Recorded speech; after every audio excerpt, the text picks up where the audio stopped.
아침 5시 반, 자동문이 숨을 들이쉬듯 조용히 열립니다. 나는 리넨 창고에서 걸레와 탈수기를 꺼내고 대리석 바닥을 손바닥으로 한번 쓸어봅니다. 밤새 흘린 구두 자국이 거미줄처럼 얽혀 있지요. 어디든 아침에 제일 먼저 해야 할 청소는 흔적을 지우는 일입니다. 나는 박도현 62. 이 호텔에서 30해를 보냈습니다. 사람들은 나를 대장님이라고 부릅니다. 청소팀의 대장이라서가 아니라 오래 일해서 아는 게 많다고 해서 붙은 별명이지요. 대장님, 오늘은 로비 꽃차대가 들어와요. 배열 바꾸라고 본부에서 연락 왔습니다. 프론트의 수습 지연이 쪼르르 달려와 보고합니다. 응, 손님 동선 먼저 생각해. 사진 찍는 사람 많으니까 기둥을 등지게 두고. 아, 네. 역시 대장님. 나는 쭈그려 앉아 대리석 줄눈을 솔로 문지릅니다. 흰 곰팡이가 아니라 미세한 세제 찌꺼기라 고개를 저으며 물 온도를 43도로 맞춥니다. 얼룩은 때로 화를 내는 대신 온도를 낮춰달라는 게 답입니다. 오른손으로 원을 그리며 눌러 닫고 왼손으로 마른 걸레로 훑어 윤을 냅니다. 대리석 격자들이 천천히 새벽빛을 받아 반짝입니다. 2층을 한 바퀴 돌고 돌아오면 뜨거운 진공 포트에서 김이 오릅니다. 커피 바리스타 민수에게서 얻어 마시는 첫 에스프레소. 이 쓴맛이 내 하루의 시작입니다. 도연 씨, 오늘도 1등 출근이네. 총 지배인 조엘이 영어로 인사를 건넵니다. 굿모닝, 조얼. 더 라비 스멜즈 라이크 레스트 나이츠 퍼퓸. We need more ventilation. 그는 눈을 동그랗게 뜨고 웃습니다. 내가 영어를 하는 걸 아는 사람은 극히 적지요. 알면서도 모른 채 해주는 아주 소수의 사람들. 조엘은 그 중 하나입니다. 그는 내게 미스터 박이 아니라 늘 도연 씨라고 부릅니다. 나도 그가 거칠애에만 능한 사람이 아니라는 걸 압니다. 직원 식당에서 남긴 빵을 청소부와 나눠 먹는 사람은 흔치 않거든요. 아침 체크아웃 줄이 길어지기 전에 캐리어 바퀴 자국을 지우고 오전 일찍 도착하는 비즈니스 손님들 앞에서 미끄러짐 사고가 나지 않게 물기 제거. 10시 향초를 교체하고 생화를 바꿔 꽃가루를 털어냅니다. 11시 웨딩팀 리허설을 피해 레드카펫 가장자리만 닦습니다. 바닥 한 장 한 장에 내가 지나온 해가 겹겹이 눌어붙습니다. 점심 무렵 전광판에 예상치 못한 회의가 떠올랐습니다. 재단 이사회 특별 간담회 본관 28층 프라이빗 라운지. 보통은 6개월 전에 윤곽이 잡히는 회의인데 급하게 잡힌 모양입니다. 나와는 상관없는 일 같지요? 그런데 재단 회의가 특별이라면 누군가는 이 호텔을 시험하는 겁니다. 시설, 서비스, 그리고 사람. 그때 엘리베이터 앞에서 낯익은 목소리가 들렸습니다. 아버지. 딸 은지가 손자를 데리고 서 있습니다. 아버지, 민규 시험 상담 때문에 이 근처에 와서요. 점심 같이 해요. 그녀는 에미를 닮아 차분한 눈동자를 가졌습니다. 나는 가볍게 손바닥에 먼지를 털며 웃습니다. 그래, 밥이나 먹자. 오늘은 비빔국수가 괜찮겠다. 직원 식당에서 만난 사위 영석은 내 앞치마를 보더니 눈살을 찌푸립니다. 아버님, 입사한 지 얼마나 됐다고 아직도 현장 일을 허리 다치면 어쩌려고요. 나는 국수에 참기름을 한 방울 더 떨어뜨리며 말했습니다. 허리야 하루 자고 나면 괜찮아. 은지는 젓가락을 멈추고 조심스럽게 묻습니다. 아버지, 혹시 이번에 로비 리뉴얼 들어간다던데 자리 바뀌면 고용도 바뀐다면서요? 혹시 내 자리는 내가 지킨다. 나는 말을 자르고 웃습니다. 너희나 민규 입시에 신경 써라. 내 말투가 약간 날카로웠는지 은지가 고개를 떨굽니다. 그 순간 후회가 목구멍까지 차올랐지만 나는 사과 대신 물컵을 들이켭니다. 이 호텔의 가장 더러운 얼룩은 종종 내 마음이었고 그 얼룩만은 내가 스스로 닦아야 했습니다. 식사 후 로비로 내려오니 웨딩 데스크 앞에서 소란이 났습니다. 중국 촬영팀이 반입 불가인 대형 조명을 들고 들어오려다 보안팀과 언쟁 중입니다. 우리 이 호텔하고 몇 번이나 작업했어요. 규정 좀 융통성 있게. 나는 조용히 다가가 조명 스탠드의 각도를 한번 쳐다본 뒤 중국어로 낮게 말합니다. 지지가 너무 높아 소화기 시야를 가립니다. 1.7M로 낮추세요. 순간 팀장 얼굴이 굳습니다. 보안팀장은 나를 쳐다보며 슬며시 엄지를 치켜듭니다. 직원들 사이에 대장님은 뭐든 알아 하는 농담이 도는 이유가 하나 더 늘었습니다. 해질녘 보스턴에서 온 손님이 체크인했습니다. 회색 양복의 노인이 내 걸레질을 한참 보더니 영어로 말을 겁니다. THOTS 굿 리덤. 플로즈 리멤버 핸즈. 나는 미소로 답합니다. 언드 핸즈 리멤버 프라머서즈. 그는 가볍게 고개를 끄덕이고 지나갑니다. 우리는 서로를 모릅니다. 그러나 손과 바닥이 나눈 대화 하나로 충분합니다. 내 이름을 모르는 사람에게 내가 누구인지 굳이 설명하지 않아도 되는 평화. 그 평화가 저는 참 좋습니다. 그러나 전광판의 특별 간담회 알림은 여전히 반짝이고 웨딩 데스크 뒤편에서는 어떤 젊은 남자가 전화로 누군가를 몰아붙입니다. 우리 쪽에서 돈을 얼마나 쓰는 줄 알아요? 청소부가 바닥이나 닦지 어디 와서 지적질이야? 내 귀를 스치고 지나간 말이 대리석보다 깊은 곳에 스며듭니다. 나는 걸레를 탈수기에 넣으며 천천히 숫자를 셉니다. 하나, 둘, 셋. 아직은 때가 아닙니다. 오히려 그때가 영원히 안 오면 좋겠습니다. 밤 10시 마지막 순번의 소독을 마치고 장비를 창고에 넣습니다. 창고 문을 닫기 전에 나는 벽장 한 칸을 열어봅니다. 오래된 서류철, 노트, 그리고 닳아진 열쇠. 호텔 설립 초기의 재무제표가 내 손에 스칩니다. 누구도 모르는 나만의 비밀. 나는 그 서류들을 다시 밀어넣고 문을 잠급니다. 내일도 바닥은 더러워질 것이고 나는 또 닦을 것입니다. 나는 청소부고 동시에 이 호텔의 첫 번째 투자자입니다. 다음 날 민규가 갑자기 로비로 나를 찾아왔습니다. 할아버지, 오늘 상담 끝나고 삼촌네 가족이랑 여기서 저녁 먹자는데 할아버지도 오라고 했어요. 나는 천천히 일어나며 모래 같은 피로를 털어냅니다. 삼촌? 엄마 동생. 대기업 영업팀장 됐대요. 오늘 고객 미팅도 여기라서. 나는 알겠다고 하고 오후 내내 유리문 틈새 먼지를 치웁니다. 이런 날은 늘 뭔가가 벌어지지요. 대리석은 미리 반짝여야 하고 사람 마음은 더더욱. 저녁 6시 레스토랑 앞에서 은지와 영석, 민규, 그리고 은지의 남동생 은철 가족이 서 있습니다. 은철의 아내 수지는 나를 보면 늘 처가의 기둥이라며 과한 덕담을 합니다. 오늘은 그 말 대신 미묘한 인상을 지었습니다. 내 청소복 때문이겠지요. 나는 그럴수록 먼저 인사합니다.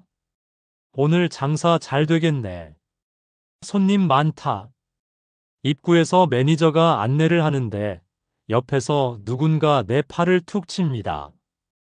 은철이 눈짓으로 내 옷을 가리키며 속삭입니다. 형부, 아니 형님. 오늘만큼은 좀 갈아입고 오시지. 중요한 자리잖아요.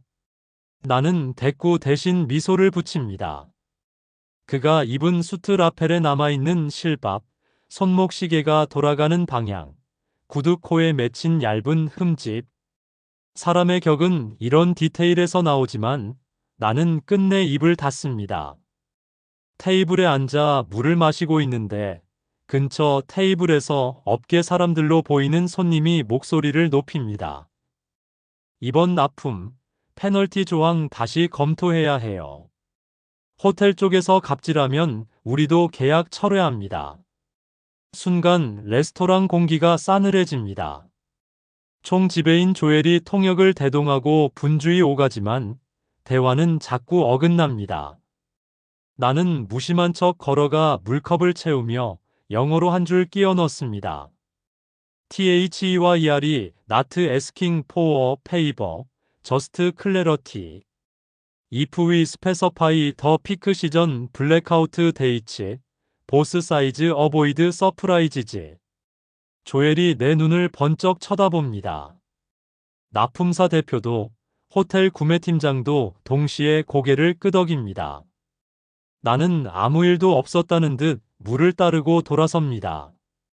그러나 가족 테이블에서는 다른 언어가 오갑니다. 수진이 낮게 그러나 또렷이 말합니다. 아버님, 우리 민규 입시 면접 때 가족 직업도 물어본대요. 혹시 다른 친척이 대신? 은지가 단호하게 말을 자릅니다.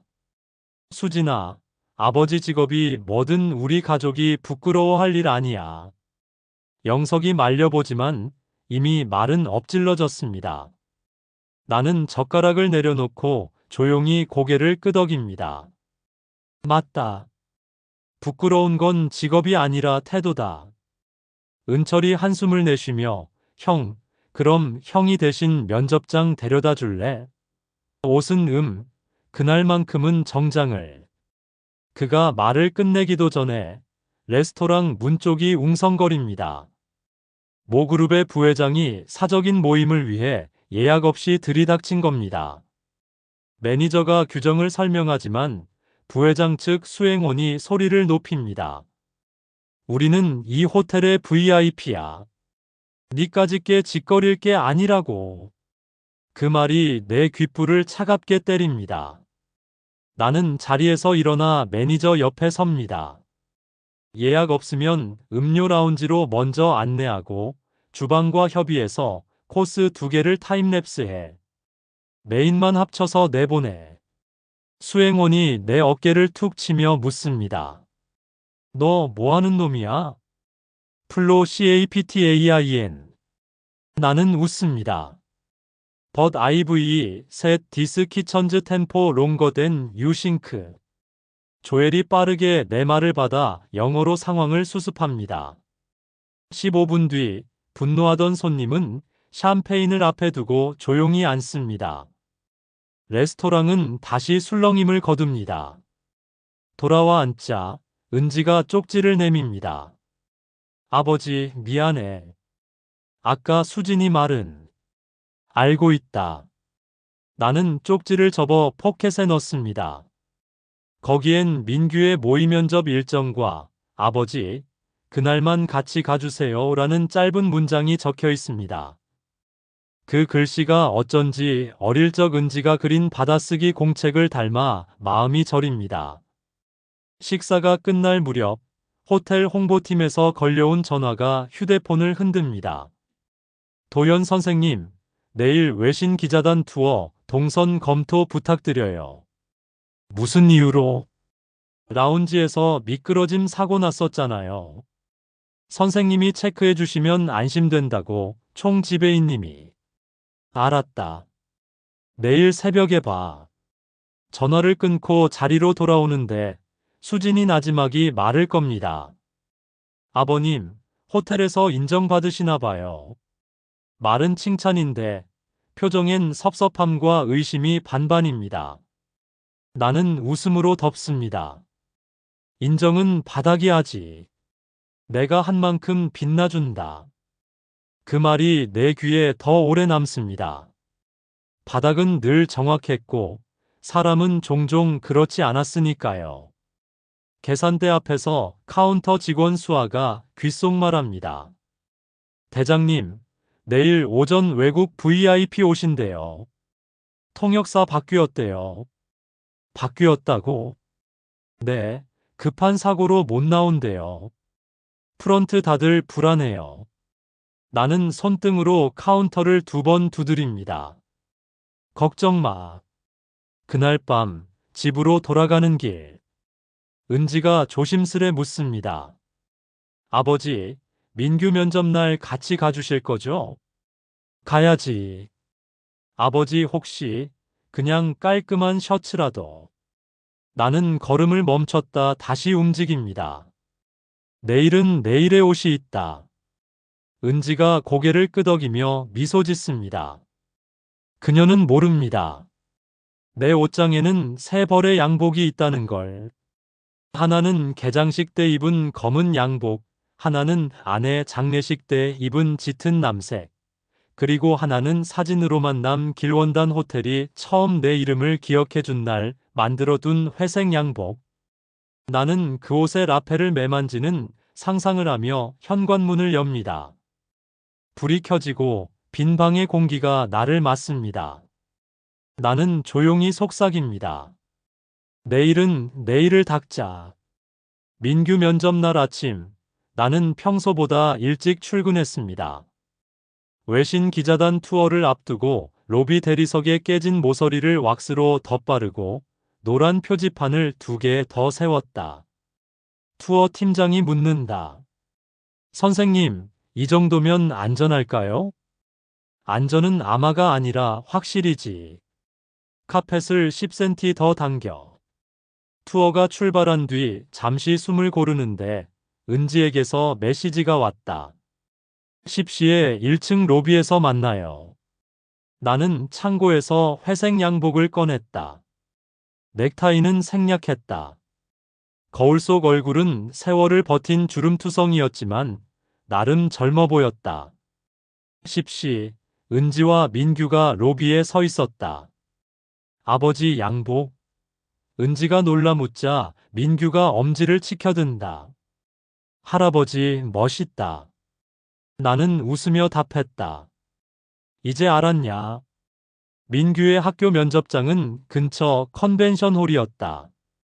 가족 동반 진로 인터뷰라 복도에서 함께 기다렸다.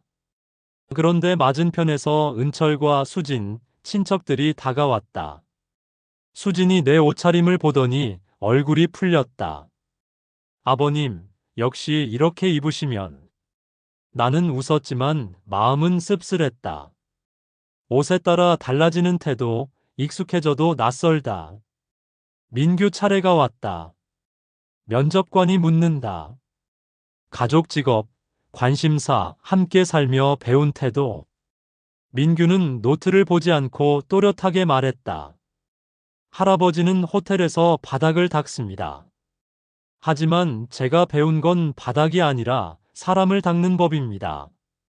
누가 화를 내도 먼저 걸레를 가져오십니다. 젖은 마음은 말리고 이야기하라고 하셨어요.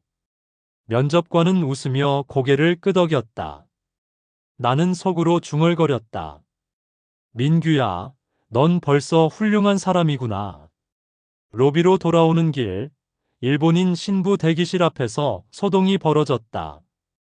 드레스가 찢어졌다는 것이다. 신부 모친이 플래너를 몰아세웠다. 나는 드레스 지퍼에 실밥이 걸린 걸 보고 다가갔다. 잠시만요. 실밥을 끊지 말고. 신부 모친이 막으려 했지만 나는 일본어로 플래너에게 지시했다. 핀 2개를 지퍼 위에 거꾸로. 꿰매지 말고 고정만. 결과는 성공이었다. 신부가 눈물을 글썽이며 감사합니다라 말했지만 나는 고개만 숙이고 물러났다. 이런 순간은 늘 그렇듯 조용히 지나간다. 점심 무렵 외신 기자단이 도착했다. 통역이 부족해 조엘이 진땀을 흘리자 나는 바닥 점검하는 척하며 옆에서 통역을 메꿨다. 기자들은 고개를 끄덕이며 메모했고 조엘은 내게 입모양으로 고마워라 했다. 그때 수진이 다가왔다. 옆에는 외삼촌이라며 대기업 구매본부 부장을 소개했다. 그는 나를 힐끗 보며 말했다.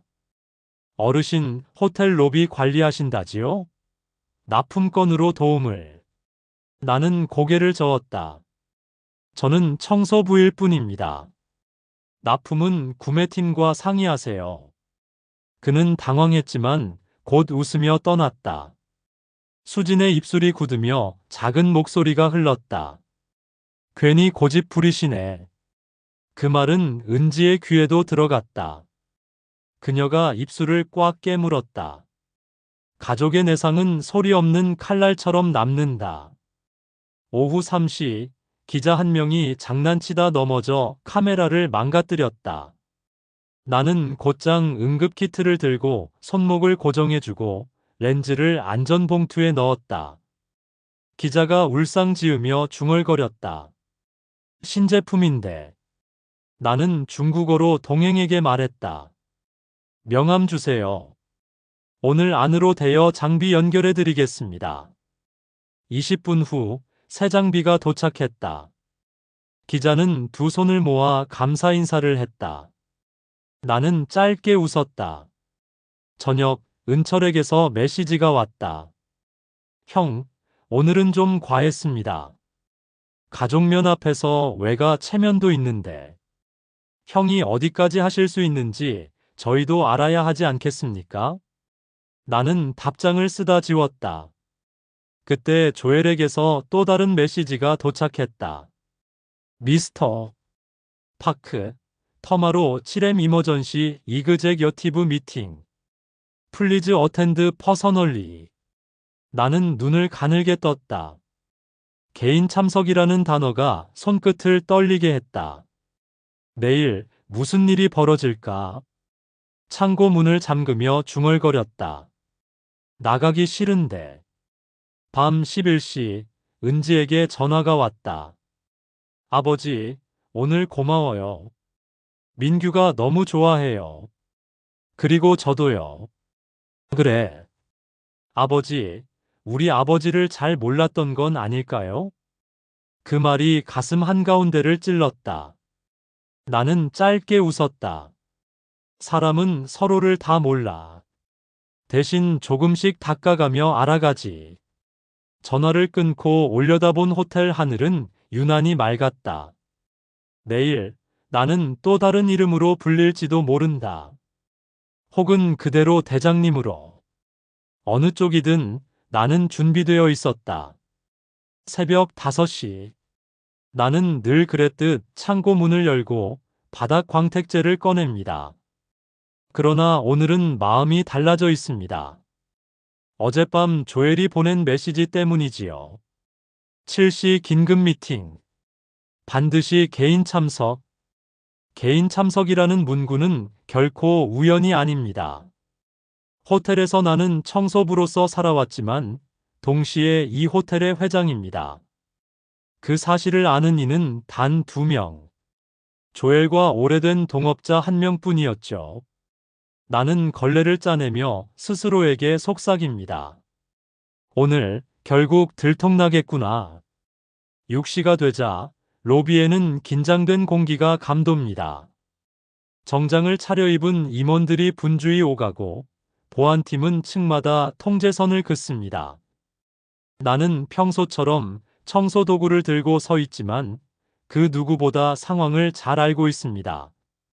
직원 하나가 나를 보고 농담처럼 말합니다. 대장님, 오늘 분위기 장난 아니죠? 나는 엘리베이터 안에서 혼잣말합니다. 주인은 왜 이러는지 다 알지. 28층 프라이빗 라운지. 길게 늘어선 테이블 한가운데 재단 이사회 멤버들이 앉아 있습니다. 회색 머리칼을 단정히 빗은 재단 이사장, 외국인 투자자, 그리고 호텔 운영팀장까지. 조엘이 나를 보고 고개를 살짝 숙입니다. 아, 저분은? 누군가가 물었을 때 조엘은 영어로 짧게 대답합니다. 우리 호텔의 시니어 스태프입니다. 나는 청소복 차림 그대로 들어가 자리에 앉습니다. 순간 회의실 안의 공기가 삐걱거립니다. 정장을 차려입은 임원들 사이에 청소복 차림의 노인이 앉았으니 누가 봐도 이상한 장면이었죠. 외국인 투자자가 눈썹을 치켜 올립니다. 지금 장난합니까? 나는 차분히 영어로 답합니다. 농담 아닙니다. 진지한 자리니까요. 순간 조용해집니다. 모두가 나를 다시 봅니다. 그제야 몇몇은 내 얼굴 어딘가에서 호텔 개장식 사진을 떠올린 듯 표정이 달라집니다. 그때 문이 열리고 낯익은 얼굴들이 들어옵니다. 은지와 영석, 그리고 민규였습니다. 이사회에서 고객 의견을 듣기 위해 임의로 초청한 것이었습니다. 그러나 그 사실을 가족은 모르는 듯 했습니다. 은지가 놀란 눈으로 나를 봅니다. 아버님 여길 왜? 나는 미소만 지었습니다. 이사장이 말했습니다. 오늘은 특별히 이 호텔의 근간을 지탱해온 사람을 초청했습니다. 바닥을 가장 잘 아는 분이죠. 영석이 황급히 고개를 숙입니다. 그는 당황한 기색을 감추지 못합니다. 아내의 아버지가 단순한 청소부가 아니라 이사회 회의에 초대된 인물이라니. 회의가 시작되자 운영팀장이 안건을 내놓습니다. 최근 호텔 재무 구조 개선을 위해 청소 용역을 외주화하는 방안을 추진하고 있습니다. 나는 그 말을 듣자 가만히 걸레를 쥔 손에 힘이 들어갑니다. 외주화? 그건 곧 나 같은 사람을 쓸모없다고 내치는 결정이죠. 외주화라. 나는 천천히 입을 엽니다. 당신들은 바닥을 숫자로만 보지. 하지만 바닥은 기억한다. 누가 미끄러졌는지, 누가 눈물을 흘렸는지. 그걸 외주화하면 결국 호텔은 기억을 잃게 되지. 순간 임원 몇이 코웃음을 칩니다. 노인이 감성적으로 말하네. 그러자 민규가 벌떡 일어납니다. 할아버지 말씀이 맞아요. 호텔은 그냥 건물이 아니라 사람들의 기억이에요. 저도 배웠어요. 바닥은 사람을 닦는다고. 은지가 민규의 어깨를 붙잡으며 눈시울을 붉힙니다. 영석은 차마 고개를 들지 못합니다. 회의가 끝나갈 무렵 이사장이 자리에서 일어나 나를 향해 고개를 숙입니다. 박도현 회장님, 이제 말씀해 주실 시간입니다. 회의실 안에 있던 모든 사람들이 술렁입니다. 은지가 입을 틀어막습니다. 회장님? 영석은 충격에 굳은 채 나를 바라봅니다. 나는 천천히 자리에서 일어납니다. 청소복 주머니에서 오래된 명함을 꺼내 테이블 위에 올려둡니다. 금색 글씨로 적힌 문구가 눈에 들어옵니다. 정적이 흘렀습니다. 나는 담담하게 말했습니다. 나는 매일 바닥을 닦습니다. 왜냐하면 내가 어디서 시작했는지 잊지 않기 위해서입니다. 겉으로는 청소부지만 실은 이 호텔의 주인으로 살아왔습니다. 오늘 이 자리에서 누가 진짜 호텔을 사랑하는 사람인지 보고 싶었습니다. 회의가 끝난 뒤 은지가 조용히 다가와 아버지 왜 이제야 말씀하셨어요? 나는 딸의 손을 잡습니다. 너희가 나를 조건 때문에 존경하길 원하지 않았다. 있는 그대로 청소부 아버지로 받아들이길 바랐지. 그러나 영석은 얼굴이 굳은 채 말합니다. 회장님, 아니, 장인어른. 그렇다면 그동안 왜 우리 가족을 속이셨습니까? 체면이 걸린 문제인데. 나는 그의 말에 조용히 답합니다. 체면보다 중요한 건 진심이지. 넌 그걸 아직 배우지 못했구나. 그 순간 나는 깨달았습니다. 가장 큰 시험대는 외부가 아니라 내 가족의 마음이라는 것을. 이사회가 끝난 후 호텔은 마치 거대한 배가 폭풍을 만난 듯 흔들리기 시작했습니다. 외주화 문제는 여전히 결론이 나지 않았고 나의 정체가 드러난 이후 직원들 사이에서는 온갖 소문이 돌기 시작했죠. 다음 날 아침 로비에 들어서자 청소팀 직원들이 서로 수군거리는 게 눈에 보였습니다. 야, 들었어? 청소부 대장님이 사실은 회장님이래. 말도 안 돼. 우리랑 같이 밥 먹고 같이 걸레질 하던 분이 회장님이라고. 근데 어제 영어로 뭐라 하던 거 봤어. 진짜 같더라니까. 나는 일부러 못 들은 척하며 걸레를 짜내고 바닥을 닦았습니다. 하지만 속으로는 무겁게 중얼거렸습니다. 이제 평범한 일상으로 돌아가긴 힘들겠군. 로비 매니저 지연이 내게 다가와 조심스레 말했습니다. 대장님, 아니 회장님. 직원들 동요가 큽니다. 어떤 사람들은 벌써 이제 청소팀도 잘릴 거다 하고 불안해해요. 나는 빗자루를 멈추고 지연을 똑바로 바라봤습니다. 그래서 내가 더 여기 있어야 한다. 사람들이 두려움에 휘둘리지 않게. 저녁 무렵 집으로 돌아가려던 은지와 영석이 호텔 로비로 찾아왔습니다. 은지는 여전히 혼란스러워 보였지만 영석은 날카로운 눈빛을 하고 있었습니다. 아버님, 오늘도 청소복 차림으로 계시네요. 이제 회장님이라고 드러났으면 좀 체면을 세우셔야 하는 것 아닙니까? 나는 빗자루를 세워두고 대답했습니다. 체면이란 건 남이 보는 허울이지. 나는 이 모습으로 있어야 직원들이 안심한다. 영석은 코웃음을 쳤습니다. 안심이요? 오히려 혼란만 가중시키고 계십니다. 회장님이라면 회장답게 자리에 앉아 지휘를 하셔야죠. 그의 말에 은지가 작게 소리쳤습니다. 여보, 그만해. 아버지께서 왜 이 자리를 지키는지 모르겠어. 난 알아. 하지만 시대가 변했어. 경영은 감성으로 하는 게 아닙니다. 나는 그 대화를 끝내고 싶지 않았지만 결국 짧게 잘랐습니다. 영석아, 넌 여전히 숫자만 보는구나. 하지만 숫자가 지켜주지 못하는 게 있다. 며칠 뒤 손자 민규가 청소팀 유니폼을 입고 나타났습니다. 할아버지, 저도 같이 청소할래요. 뭐라고? 너는 학생이지 않니? 학교는 어쩌고? 주말이에요. 게다가 제가 청소를 해봐야 할아버지 마음을 알 수 있을 것 같아서. 나는 속으로 울컥했습니다. 아이가 이토록 진심을 보이는데 어른들이 체면과 이익만 따지고 있으니. 민규는 열심히 걸레질을 하며 웃었습니다. 힘들지만 재밌어요. 바닥이 반짝거릴 때 기분이 좋아요. 그 모습을 본 몇몇 직원들은 눈시울이 붉어졌습니다. 대장님 손자는 다르네. 저렇게 당당하게 도와주네. 아무래도 피는 못 속여. 그날 오후 임시회의가 다시 열렸습니다. 운영팀장은 목소리를 높였습니다. 경쟁 호텔들은 이미 외주화를 통해 비용을 절감하고 있습니다. 우리가 뒤처지면 손해입니다. 나는 자리에서 일어나 단호히 말했습니다. 호텔은 비용으로만 유지되는 게 아니다. 우리의 강점은 사람이다. 그 사람이 손님을 맞이하고 그 손님이 다시 돌아온다. 그러자 영석이 손을 들었습니다.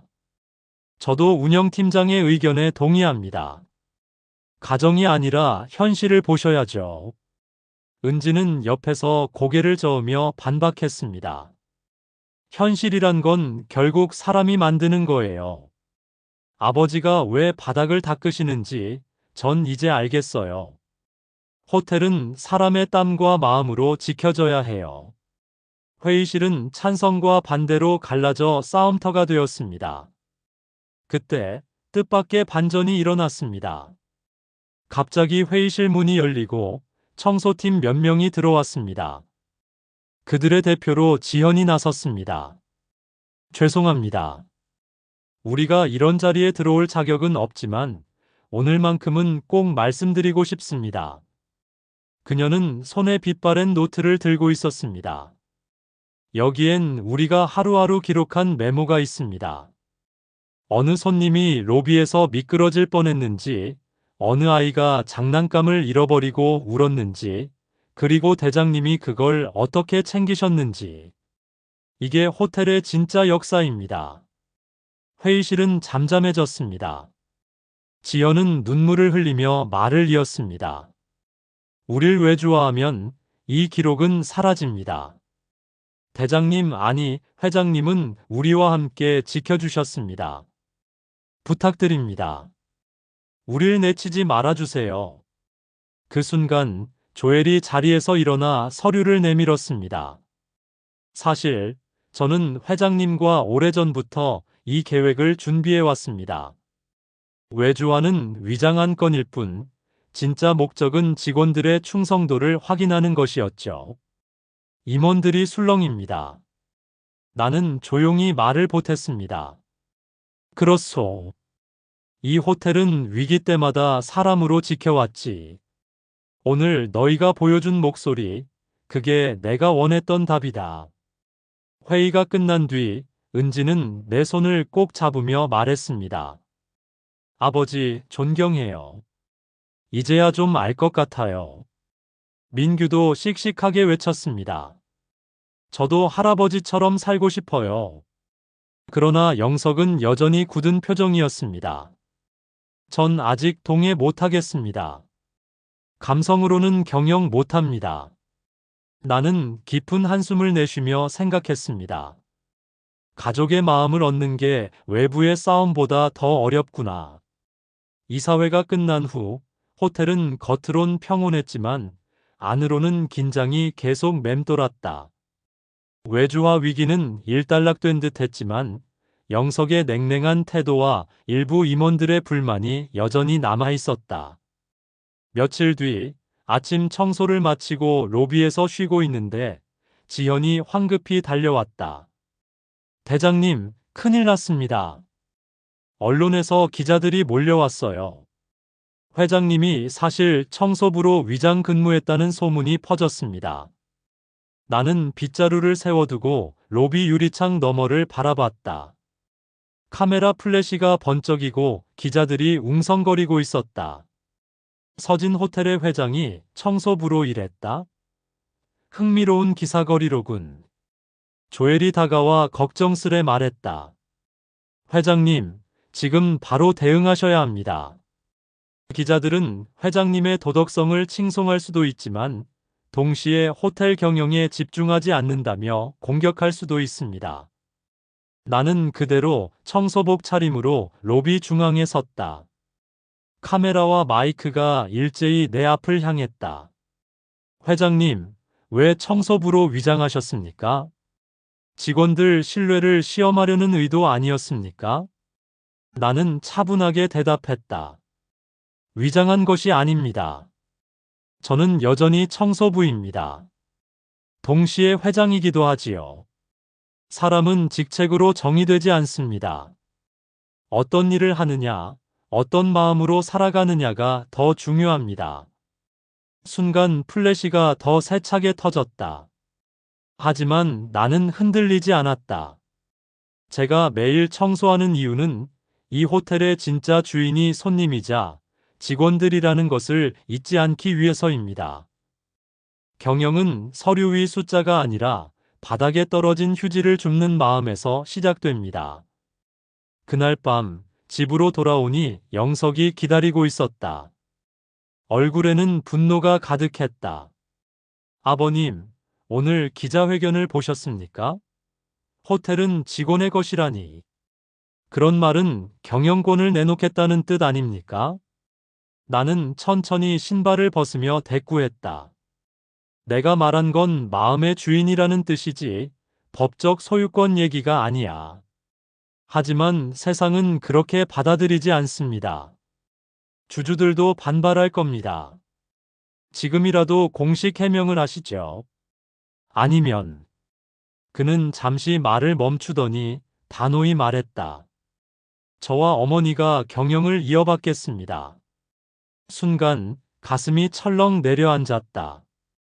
아들이 아니라 사내 정치의 한 축처럼 보였다.